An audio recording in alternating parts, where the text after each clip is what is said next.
Good afternoon and welcome to the second webinar in the Conmasio Carey 2019 MSHA webinar series, What to Do During MSHA Accident and Injury Investigations.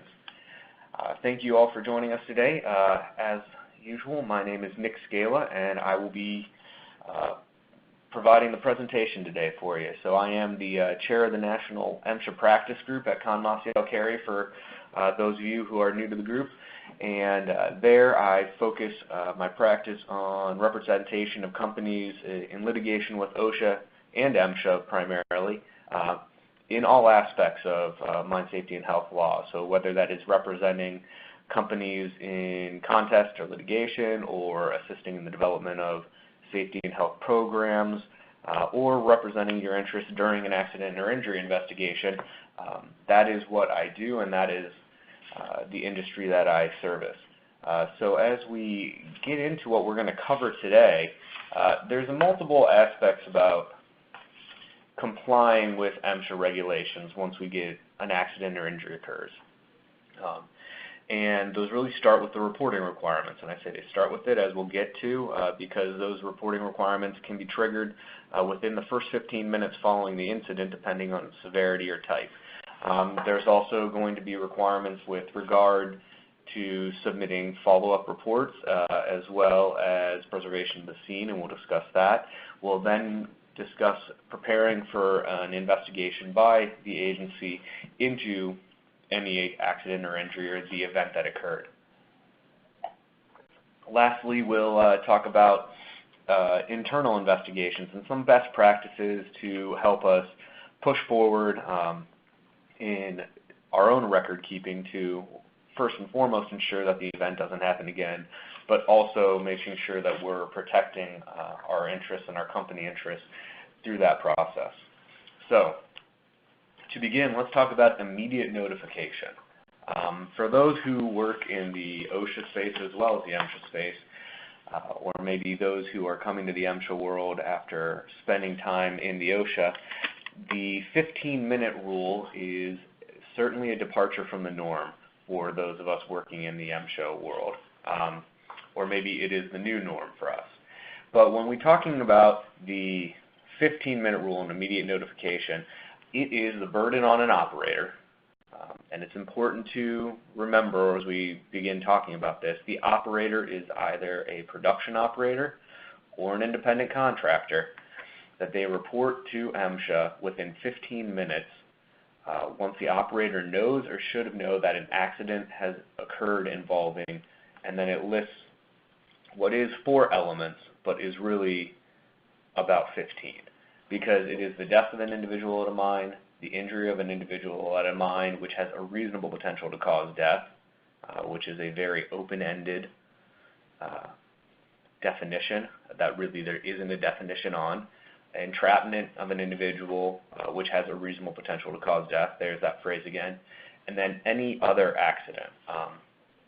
So I highlighted Part D in this section, any other accident, because we actually get definitions of what those are from MSHA, and I've put those together as well. So it does include some overlap, including the first two, with death of an individual or an injury that has a reasonable potential to cause death. Then we see that these are a list that is very specific to certain types of incidents or accidents at mine sites, whether it is unplanned explosions or unstable conditions or hoisting equipment. Many of these apply to requirements or to events that would take place at underground operations, and that is partially because these immediate reporting requirements were put into effect after the Upper Big Branch and Sago mine disasters around 2006 to 2010. So those are the items that they were having in mind. And then you also have an event at a mine, which is the final one, which causes death or bodily injury to an individual not at the mine at the time the event occurs. So that's an important one, because if something happens at a mine and an individual is injured in some way, and at that point it does not seem immediately reportable, if it becomes reportable off-mine property, it is still something that must be reported within 15 minutes once the operator becomes aware of what occurred. And I think that, as I mentioned before, one of the hardest aspects of complying with the requirement for immediate reporting in the 15 minutes is when we get into situations where either we are an independent contractor or we are a production operator who has an independent contractor with an injury that occurs on the site. I believe we've talked about this many times if you joined us on previous webinars, but one aspect that we have to keep in mind is that the Mine Act is strict liability, and that strict liability means that the operator can be cited for the actions of anything that occurs on the site. And the operator is defined as the independent contractor and or the production operator. They both qualify under that term that MSHA uses. And this is important because the obligation to notify MSHA is on both parties. And if you are the production operator and the contractor doesn't do it, it is your responsibility. You have to notify MSHA within those 15 minutes of becoming aware. Similarly, if you're the independent contractor and there's confusion between which parties are required to contact MSHA, citations can be issued to one or both parties, depending on who MSHA thinks should have been contacting, or if no one contacted him within that 15-minute rule, both parties could receive citations for that. It is not uncommon. So something that I always tell companies, whether we are a contractor or we're a production operator bringing contractors on site, who has a responsibility to contact MSHA in the event of one of these incidents? It has to be laid out. It has to be clear what party will contact the agency. And if you have that in writing, which I think it should be part of your contract for services when someone comes on site, or if you're a production operator, at least communicated in some kind of written form to a contractor coming on your site.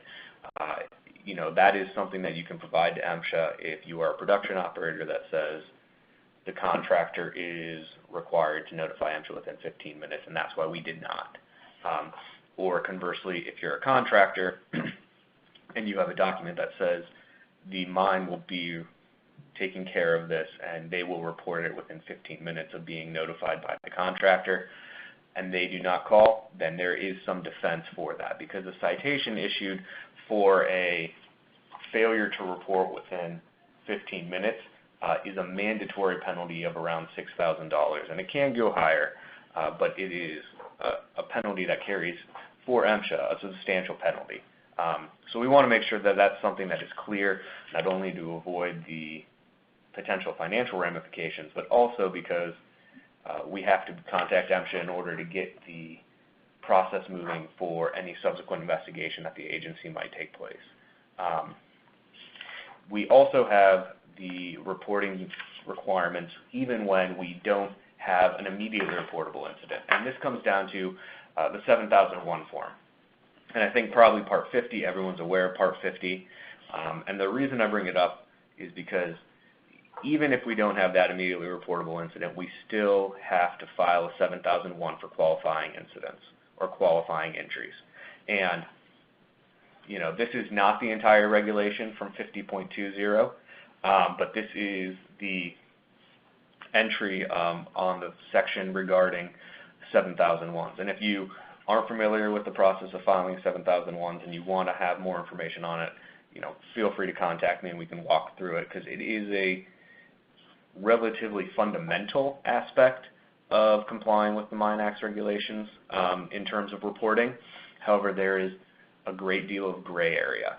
And that gray area comes into effect when we're talking about what types of injuries are reportable to MSHA for the purposes of your 7001 form. We see here in the top section, the first sentence that I've highlighted in the body in orange text is, each operator shall report each accident. That goes back to those 12 events that are outlined in the definition section of accident that we just talked about. Occupational injury or occupational illness at the mine. Now, an occupational injury and illness, those have specific definitions. An occupational injury is really the one that is most commonly going to trigger a requirement to file a 7001 form with MSHA, and that means an occupational injury per MSHA's definitions in Part 50.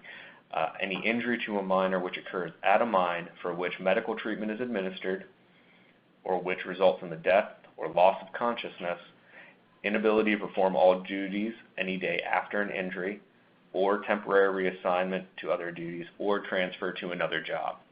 So there's a number of items to unpack even in that definition of an occupational injury. First, you have medical treatment. Is that administered?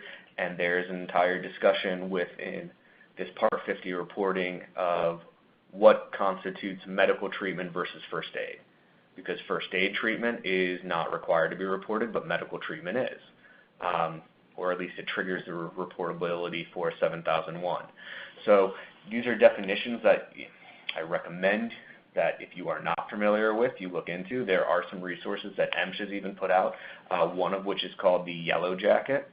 And this is a very helpful document that distinguishes between what is reportable and what is not in terms of medical treatment or first aid. And it will also give you some real-world examples of what events are going to qualify for a 7001.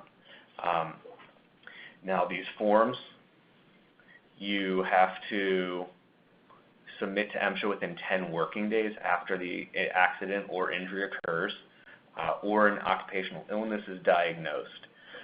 So there is some difference there. And you need to keep in mind that that 10 days is a question that is a bit of a moving target because it depends on your operation. It is 10 working days. So if you are a 24/7 operation, you can have 10 working days be the same as 10 calendar days. If you are a operation that stops working on the weekends, that changes it, or depending. I typically encourage companies, to the extent that it is feasible, to give or submit the report within 10 working days. 10 calendar days, just for clarity's sake. And I think that is a best practice. It's not required, obviously, but it is something that I think can help alleviate some confusion, especially if we have a question of whether or not a worker is going to be there 10 working days, and is it for them or for the mine? It ends up being for the mine, but you need to look at it from that kind of stance. I do see a question. I guess that this is one that we can logically answer now, so thank you for that, but it asks about dehydration. Is it first aid or reportable? And the question comes into not just what the dehydration itself, but what was the severity of it and what were the consequences, what took place because of that. Was there hospitalization? Was there visits to a nurse or physician? Was the person going to miss any time from their shift, either on a subsequent shift? That is going to obviously trigger it as an occupational injury. If they are going to a hospital, you have to look at, are they getting treatment in terms of medicines, or are they just simply going for observation? It seems like this question is going to be if we go and get a IV. I think that if an IV is given, that could still be considered first aid, or at least for initial observation purposes. It depends upon how necessary it is, and if it becomes medically necessary and there's any medicines involved in that, it's going to become a medical treatment. But it is simply observation and an IV to expedite. It could still be considered first aid and therefore not reportable. It simply depends, though, how long are they going to be there, what else is taking place. I also see a question regarding where do we get the yellow jacket. The yellow jacket is available on MSHA's website.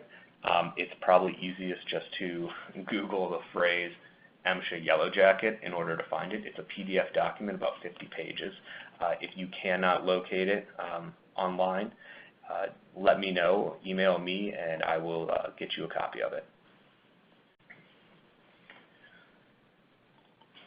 We could do an entire presentation, and maybe it's a topic we'll address at another time, on 7001s and what are reportable.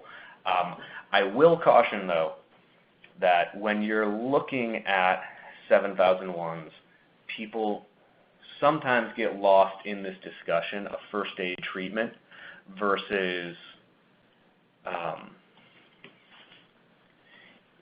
may get lost in first aid treatment versus medical treatment. And I want you to keep in mind the definition of an occupational injury when you're determining whether or not medical treatment was provided or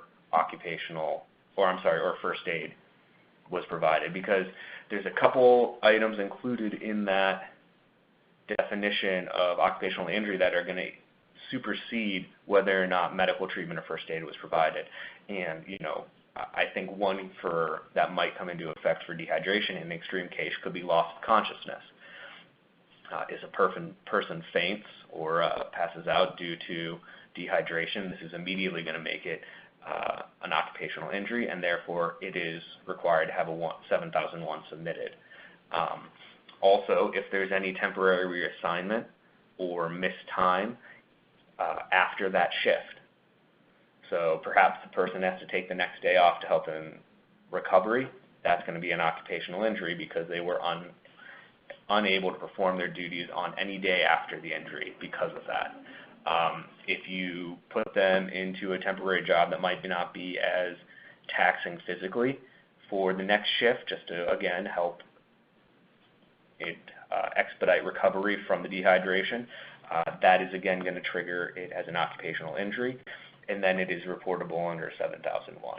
So you've seen it before. There was actually an interesting case that came out several years ago where a company had litigated a citation that was issued for failing to submit a 7001, and the secretary and the operator's attorneys argued over whether or not it was medical treatment or first aid. The judge did a very significant analysis of whether it was medical treatment or first aid.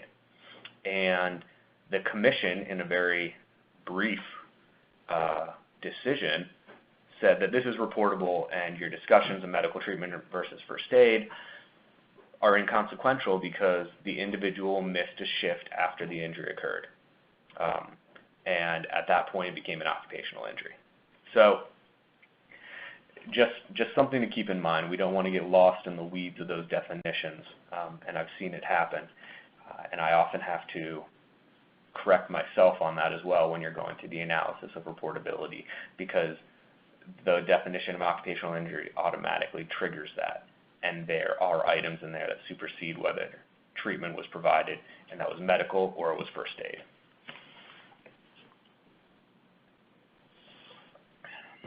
So, if we are moving forward,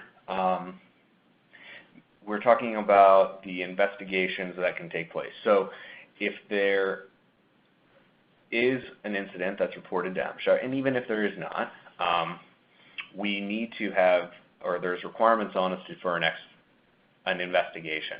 Now, the first part of this has to do with whether or not MSHA is going to be coming out, and this is especially true if we have immediate notification. You will be contacted by the district manager or a senior official at the MSHA district in which you reside, and they will inform you of whether or not they're coming to come out for an investigation. Now, I can tell you from experience that if there is a fatality on site, they will absolutely come out, regardless of how it occurred.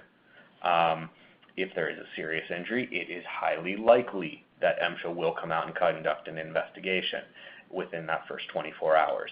Now, the investigation might be tabled after that initial time on site, depending on the severity. In some cases, MSHA will ask for a status update of the individual if it's a serious injury, or if it's a condition that is triggered in the other accident definitions that might not be an injury, but instead might be an entrapment or an inundation of some type or an unplanned explosive. They might ask for a situation report, and depending on that, determine whether or not it's essential for them to come out and conduct an investigation. But if there is an injury or a fatality, you should expect them to come out. In addition to that, you have an obligation under this section, or this regulation 50.11, to conduct your own investigation into the accident or injury. It says that no operator may use Form your 7001 for this purpose unless you are a mine with fewer than 20 miners. And in that case, you cannot use it for an accident, but you can use that 7001 as your investigation report for a occupational injury. The requirements in this section are laid out about what has to be included in your investigation report under this standard. I will say that this is something that you do not need to turn over when MSHA requests it. A full root cause analysis, a report that might be many, many, many pages. You can have reports that are specific to the requirement, your 50.11 report. Now, I'm not saying that MSHA can, if they know about a root cause analysis report, request that. But for the purposes of your 50.11, you can have a specific 50.11 report. And if that is requested, you provide that report. And then again, if you do have a root cause analysis report or one is completed at a later date and MSHA requests it, we can take on how we're going to respond to that at that later date and time. But for the purposes of this regulation, you can have a specific report for this compliance. That's something that I would probably recommend, that if our practice is to do these formal root cause analysis, which I know is oftentimes the case, and they're very good, they're very detailed, they obviously help us with the most important goal of this, which is to prevent future incidents. However, there can be a lot of information in there that can be viewed in a lot of different ways, especially if we are making assumptions or jumping to conclusions early on. So for the purposes of this requirement under 50.11, I would recommend that you have a report that adheres to the requirements listed on the screen right now. And again, you can do additional reports from there, but for the purposes of submitting to MSHA at their request, I would have a specific report for that. In terms of what happens after an incident or injury occurs, there is going to be a requirement, and it's immediately following our requirement to do an investigation to preserve evidence. And this comes down from, again, the district manager. No operator might alter an accident scene or an accident-related area until completion of all investigations, that means internal and MSHA, pertain to the accident, except necessary to rescue and recover individuals or prevent or eliminate an imminent danger or prevent destruction of mining equipment. So there are requirements on us not to disturb a scene until investigations have taken place. I will say that if we call in MSHA and there is an immediate notification requirement and we hear from the district, whether that is a district manager or another senior person in the district, we will most likely be immediately receiving a verbal issuance for a 103J order. And this is issued not solely for the purpose of preservation of evidence, but that is largely how it is used in a practical sense by MSHA. Now, it is issued to protect and preserve the scene. It should not be used just for the purpose of accident preservation, but again, that's how it's typically viewed. When this is issued, nothing can take place in the area where it's issued for. Now, this is a time when we probably want to look at being very clear with MSHA about the extent of the accident or incident, what areas are affected, as well as any other relevant information to help limit the scope, because these prevent, if the accident happens on a haul road, that haul road is going to be shut down. If it happens at the side of a haul road or in a specific area where we have been doing extraction in a pit, it will shut down that area. So these 103Ks can sometimes, depending on the location of the event, have the effect of shutting down all mining operations. This is especially true if something happens at the plant or in the processing areas where, you know, maybe our primary crusher shut down. Nothing else is going to be happening from that point forward. So they can be very burdensome. They're oftentimes not lifted for days, depending on what type of incident takes place. They can be left in place for weeks, depending upon that same thing. They are, I will say, a living document in that they can be modified. They are not absolute. We can request modification from the district, but once a 103J is verbally issued, and then a 103K is the same order, just reduced to writing, any modification has to be reduced to writing as well. And it can be a frustrating process because the inspector in the field or the investigator may agree to a modification, but then they're going to have to run it by the district. The district is going to have to agree. Then the investigator on the field is going to have to type up the modification before you can actually take action, unless they're going to supervise it and give you verbal approval to do so, but you're going to need that modification in writing at some point in time. So these are, they can be frustrating orders. They can shut down a lot of our ability to even conduct an investigation, depending on when MSHA gets in there, because you can see in there is specific exceptions to breaking the accident scene. Investigation is not part of it. It is to prevent and eliminate imminent dangers, prevent destruction, and necessary for rescue or recovery. So there are a lot of options, or a lot of items there that we have to consider. But you want to have an open discussion about the scope of these 103s, and if a 103 over a large area is given verbally, when the individuals from MSHA arrive on site to reduce it to writing and begin the investigation, you are going to want to address the scope of that at that point in time. You can challenge these.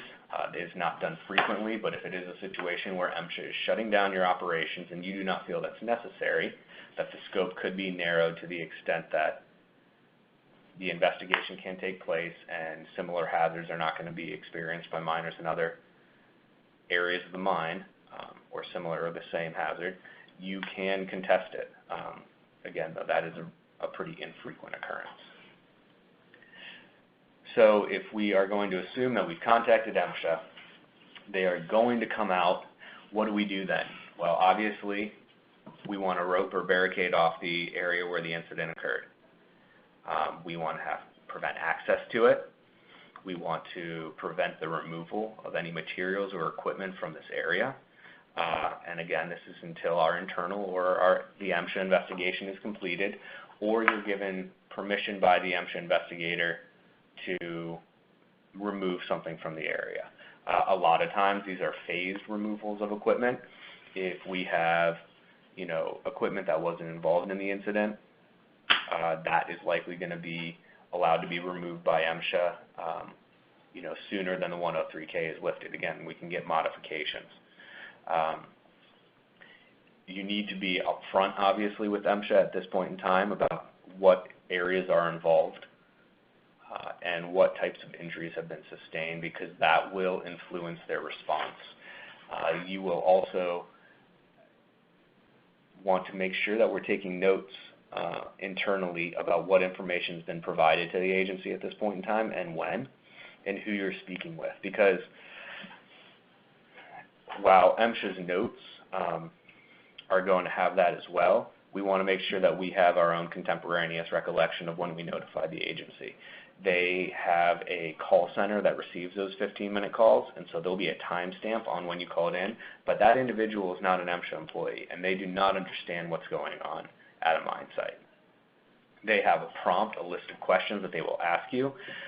they don't always pick up the relevant points. So you're probably going to be having the same question twice when the district calls you, or whoever from the district will be contacting you. So I would recommend you record when you call, record who you talk to, what information you provide. Again, record who contacts you and what information is provided when the district contacts you.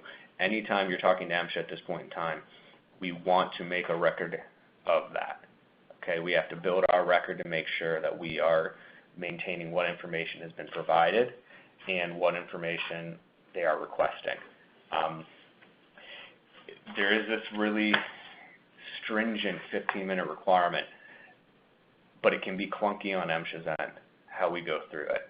So you just need to be prepared for that. People always call me and tell me how surprised they are that this 1-800 line is monitored by people that have no idea what's going on. And that is just the way it is. So be prepared for that. So if we are preparing for them to come out, they are going to conduct an investigation. What can we expect? Any MSHA investigation, but especially those related to an accident or an injury on site, are going to be focused on interviews of the employees. That is going to be their primary means of collecting information. They will have document requests from you, but their primary means of collecting information is going to be from the employees. And that is going to be management as well as non-management. Now, depending on the situation, these are typically limited in scope to those individuals directly involved in the work taking place. But again, if a serious event occurs, the number of individuals and the roles of those individuals that are going to be requested for interviews are going to expand as well. But typically it is the supervisors directly involved in the task and the other non-management employees directly involved in that task that resulted in the event. Similar to what we just talked about with contacting through the 1-800 number, these interviews can be clunky as well. And I'll just use that word because they are going to ask the same questions many times. You might have to sit through the same interview with same or very similar questions multiple times. It can be a very frustrating process as well. In addition to preparing for and expecting the interviews, MSHA is going to want to look at all relevant required documents. So what does this mean? Training documents for the minor involved in the event and any other minors involved in the event. Workplace and pre-shift exams if equipment is involved, and workplace exams for that area. They're also, if we have contractors that have been involved in this, they're going to want the production operators site-specific records for these. They're all very straightforward records that we have to maintain, and we know we have to maintain. But if we can collect these and gather them and put them into a folder and already have copies, again, don't ever give MSHA your originals. If you have copies prepared, that can really expedite the process. Because then when MSHA comes on and they're like, we want to see your workplace exam for this area today, and I would probably get them from the last week. We have to maintain them for 12 months, remember. Just have that prepared, and it expedites the process. Same with the training records for the individuals involved. At least new minor and newly experienced. Here, newly hired experienced minor training, as well as annual refresher. Depending on what occurred, you're probably going to be looking at providing copies of task training records as well. So those are just items that are immediately going to be part of what MSHA looks at.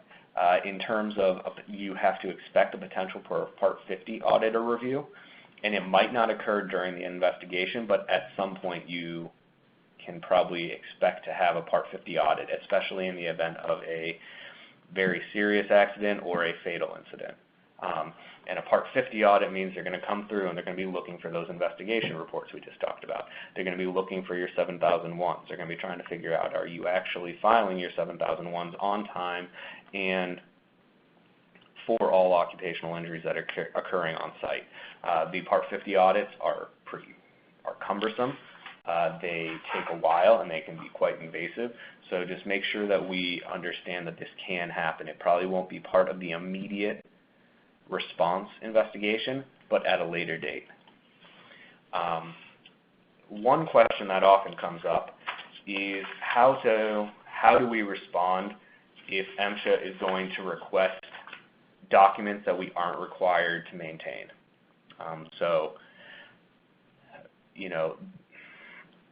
It's a good question. MSHA doesn't have subpoena power, so they can't issue you a subpoena for documents. What they do have, though, is Section 103H of the Mine Act. And what that is a section where citations can be issued and violations can be issued and charges can be brought because you're impeding an investigation. Now, this really gives MSHA a lot of leeway to request documents. You need to consider, if MSHA is going to be requesting documents outside of the required mandatory documents, how hard you want to fight it. It is a cost-benefit analysis. What is in those materials? Do we feel like they are going to open Pandora's box in terms of what we have to disclose or provide to MSHA? Do we feel like those are documents that could contain, damaging information that MSHA is going to jump on and run with? We have to consider where we want to fight with, or how hard we want to fight it. There's a lot of cases that give the agency broad discretion to request documentation.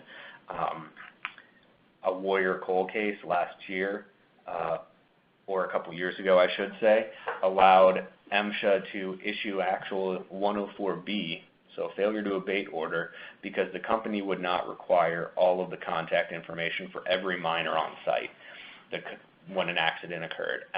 The employer, the production operator, told MSHA they would provide the information for the contact information for the miners working in that area where the accident occurred. MSHA wanted it for the entire site, and that went on for a good bit of litigation, and it eventually resulted in the company receiving a 104B order, shutting down the entire operation until they provided it to MSHA. So it is a very broad scope that they can request, and you have to look at where you want to push back. Now, I'm not saying you should just roll over and give MSHA everything they ask for. That's not it at all. But it is a measured response. It needs to be. So that is something that we want to keep in mind. If we have documents that are required and we're keeping them outside the scope of their required retention, so workplace exams that are older than 12 months, pre-shift inspection forms after repairs are completed, or if no defects are found, these kinds of records that we don't have to maintain for MSHA compliance, if we have them, it's going to be very hard to look at MSHA and tell them that they can't have those documents, because you will likely lose that if it goes to trial or goes before a judge. So you need to look at your internal record-keeping procedures, and if we are, as a company, going to maintain those documents for longer, then we are accepting that we're accepting that practice goes beyond what is required by MSHA, and that is something that might occur, that MSHA, in the event of an injury or accident, can request those documents. We need to understand that. If we just don't have a policy and we just throw them all in a drawer and then all of a sudden we have 7 years of pre-shifts on equipment in there, we probably want to reevaluate our record keeping and start adhering to the regulation, or develop a concrete policy for our company and adhere to that. Because you don't just want to have a layer of documents coating drawers that are unnecessary. MSHA can typically get these.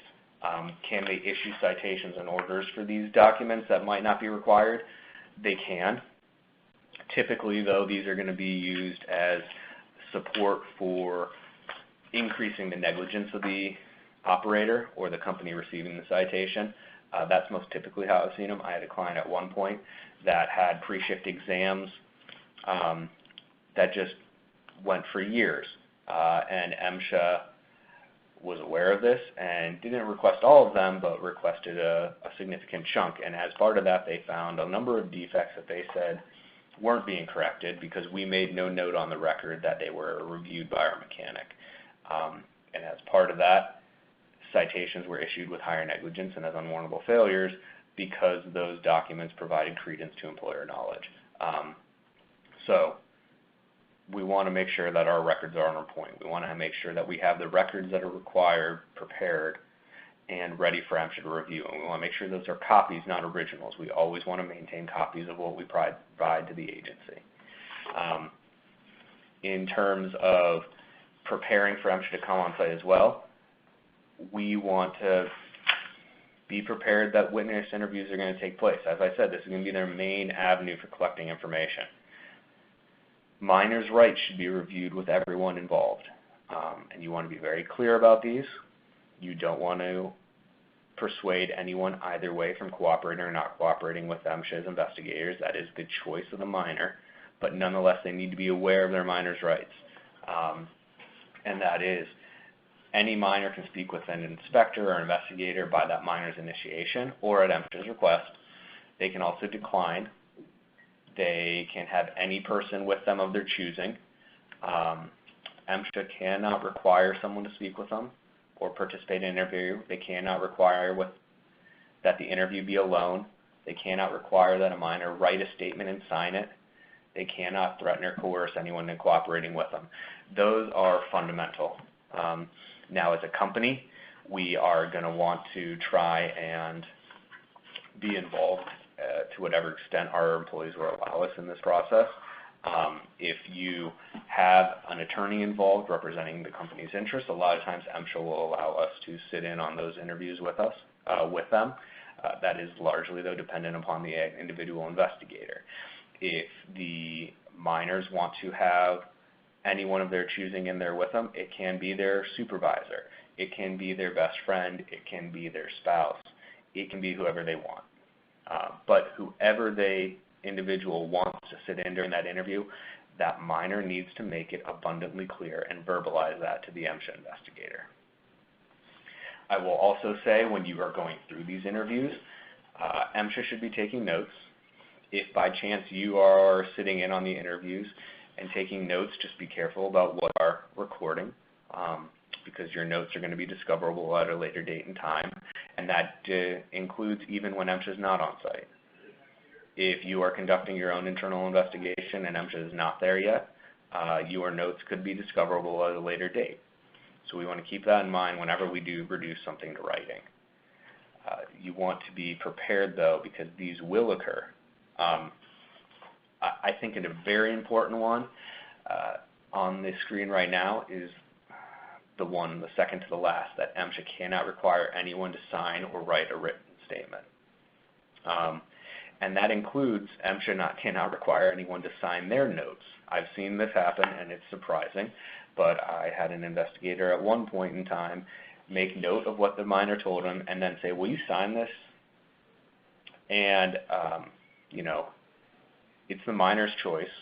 If it's a management personnel, and as an attorney, I'm there representing the company and the agents of the company, I would recommend that you do not sign anything without being sure it's 100% correct to the comma, to the capitalization. But in that specific case, we asked that the MSHA inspector read his notes back to us before the minor was going to sign it or agree to, and the MSHA investigator couldn't even read his own handwriting. For certain, he couldn't give us, it was such shorthand and in such poor quality that they could not be sure what was in it. So obviously in that situation, you don't want to sign it, and they couldn't require us, and they didn't try to require the minor to sign it. However, sometimes in those situations, you're with someone from a position of authority and you feel obligated to comply, but you don't have to.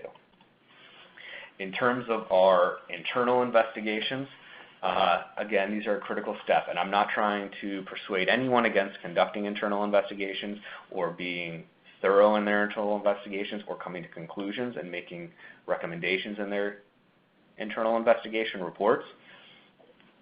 However, we have to be cognizant of the fact that these reports are likely going to be discoverable by MSHA in any subsequent litigation. And not just by MSHA, but by any third party if there is third-party litigation, whether it's a wrongful death case or it is a tortious interference case, just something along that line. Now, these reports can be done at the direction of counsel. However, if you, as a company, always conduct an internal accident investigation, and it's always a root cause investigation, it's your normal course of business, and that privilege is likely going to be defeated if it's challenged. Now, if you call me and say that an investigation or an injury just happened, I will, will you come out and represent us? I would likely tell you, yes, I'll be on my way, and as part of this, I want you to begin taking notes of your recollections of what's occurred as well as what people are telling you. And I want you to put on that everything is privileged and confidential, and it's done at the direction of counsel in anticipation of litigation. And those notes at that point in time become my work product because I'm directing you to write them. But that only applies to materials created at my direction and after I give that order or I give that direction, and it can be me or any other attorney. Those are important distinctions in terms of that privilege process because, if we do jump to conclusions or if we have notes on the side that say, so-and-so didn't follow any of our procedures, or I knew that we should have replaced that last week, those can be discovered at a later date and time. So we want to avoid making assumptions, avoid jumping to conclusions.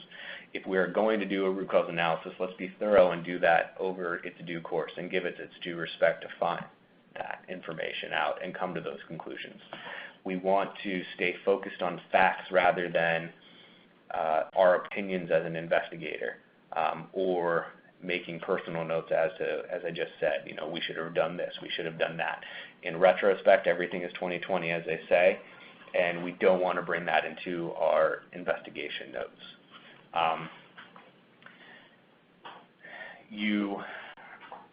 If you collect witness statements and they are signed, just be aware that MSHA will likely request these, and they will consider these almost the same as a sworn statement. So, make sure that your people know that what they are putting in writing is likely going to bind them for the existence of the investigation and even afterwards. And a lot of times that's good. We want to get these collections of information immediately following the event, but a lot of times people maybe remember more after a traumatic event once they're given a little time to breathe. So we have to find a good balance. Again, if you're working with counsel, those interview notes, if I sit down with those individuals, they can be privileged. And so there are recollections, are notes as to what is occurring. And that is obviously a helpful tool. If we are dealing with counsel, outside counsel typically is given the most deference when it turns to assertions of privilege, but that doesn't mean you shouldn't engage with internal counsel or in-house counsel for your companies. They can assert some of the claims and privileges that we were just discussing here, although they're often given less deference in the greater scheme because they are seen as not just litigation focused attorneys or not just defense attorneys, but also just business employees, as they often serve and function on that side of the business as well. So it's something to contain or to think about, and if you have in-house counsel in your company, they're also aware of that, but something to remember as you go through the process as well. In terms of some other items that we want to be cognizant of during accident and injury investigations with MSHA is abatement requirements. And that is because there could be citations, there could be orders, but we want to make sure that any abatement associated with it is reasonable, whether that is and feasible, whether financially, technically, is the abatement not proportionate to the event. We want to look at that, and we want to be sure that we push back if MSHA is requiring greater abatement or unfeasible abatement. You want to look at it in terms of when is MSHA's abatement listed. Are they asking for us to remediate an entire high wall by next Tuesday? And is that not even a feasibility or a feasible task? Or are they looking that we replace a significant part of our processing plant in a short time, or in even any time, and it's a significant cost? You want to look at those critically. You want to evaluate whether or not they're going to improve safety or prevent an occurrence, or if it's just MSHA trying to put a greater requirement that they can on you.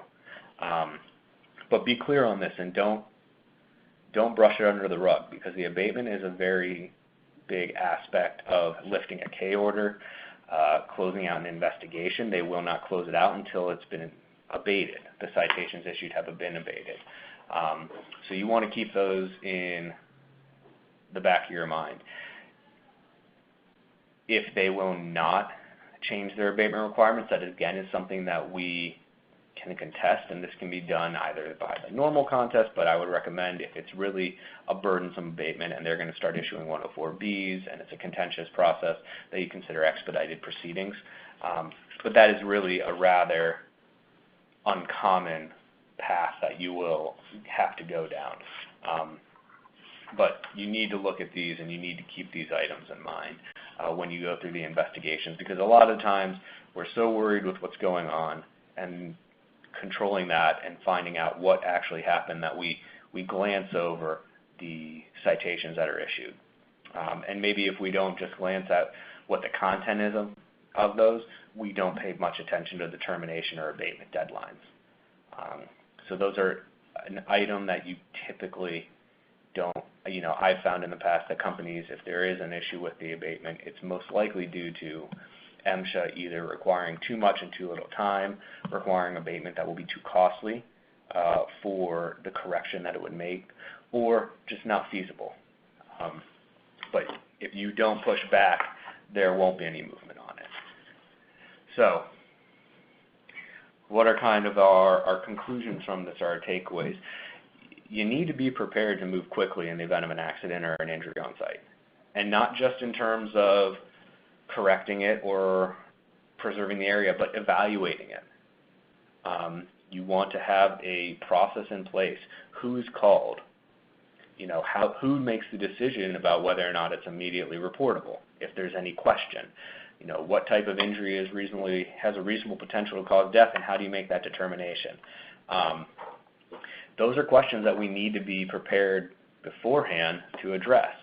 Who's going to contact MSHA? How will this person be contacted? What happens if that person's on vacation?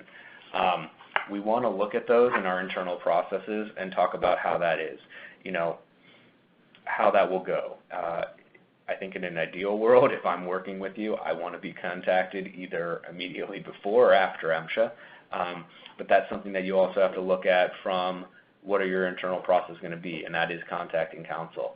If MSHA is coming out on site, again, we want to prepare for organizing documents, making copies, preserving the scene, getting our witnesses in line, finding out who was around, what their involvement was, and letting them know that MSHA will likely sit down and talk to them. You can go through their minor's rights with them again, so they are clear on what they are allowed and not allowed to do in that process. Again, I think in these situations it's important to engage with outside counsel.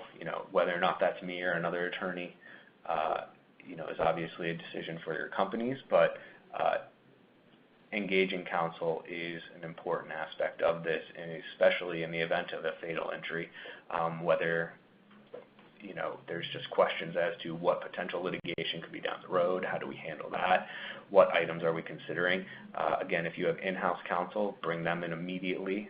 They should be at the initiation of any of these events. In-house should be involved. And those are just critical elements from my perspective. As an attorney, I want to help companies out, and I want to get you through these processes as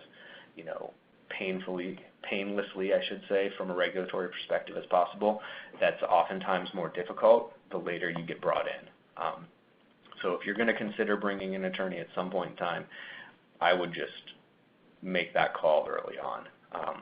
That would be my recommendation, just because it gets in at the ground level, as opposed to having to come in and see maybe a lot of things that we could have done differently, but we no longer can correct that past. You want to maintain separate copies of anything that you provide to MSHA, and again, you want to be careful as to what you are putting in writing yourself. Let's limit it to the facts and information that is verifiable from the perspective of this is when we called, this is what this person said, this is what that person said. These were the facts outlining the event, as opposed to our assumptions, because that can be discoverable at a later date and time. And then lastly, as we just talked about, pay attention to your abatements if any citations are issued. And with the 103 orders, make sure we're looking at the scope of those, and they are not something that is exceeding far beyond the actual exposure to the hazard that contributed to the accident. So with that, I appreciate everyone getting on today. Thank you very much.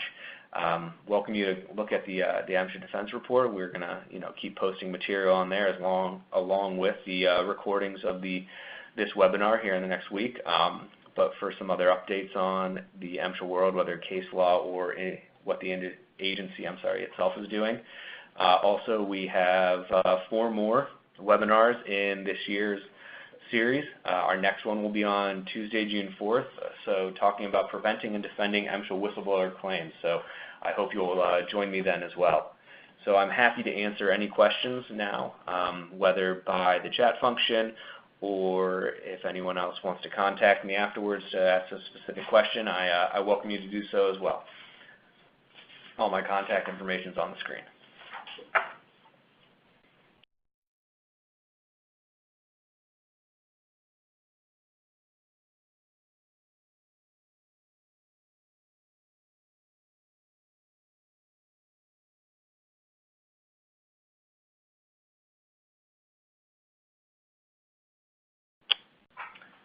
All right, it doesn't look like we have any questions coming in. So with that, we'll close out today's webinar, and thank you all again for joining me. I hope you're enjoying some nice spring weather wherever you're at, and it just gets better from here on out. Thank you.